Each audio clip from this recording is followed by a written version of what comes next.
I highly recommend doing a study on Romans. The book of Romans is so eye-opening and informative. But when I got to chapter 9, it kind of made me feel uncomfortable and I had to dig a little deeper. At first, I was like, is God just randomly deciding who gets mercy and who doesn't? Is this about favoritism?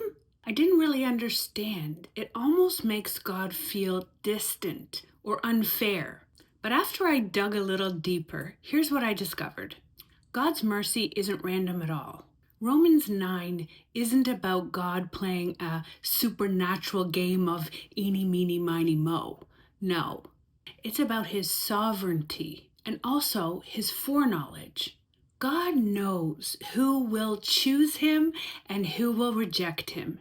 And his choices are made in alignment with that knowledge and with his justice and with his mercy and his eternal purpose. Paul gives us an example like Jacob and Esau, not to show us that God just picks favorites, but to show us that his plan was never based on human efforts. It's always been about faith in his mercy. That was really big for me. It reminded me that I didn't earn God's mercy. I couldn't. None of us can. It's not about being good enough or working hard enough. It's about believing him, trusting him, and surrendering to his grace. And here's another thing that I realized. God's faithfulness shows up in his mercy and in his judgments.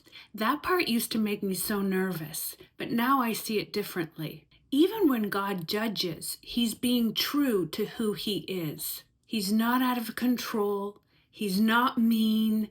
He's holy. So no, Romans 9 is not cold. It's not fatalistic. It's actually a window into the heart of a God who sees the full story, knows who's going to respond to his love, and is perfectly just and merciful in how he carries out his plan. And honestly, that makes me trust him more, not less.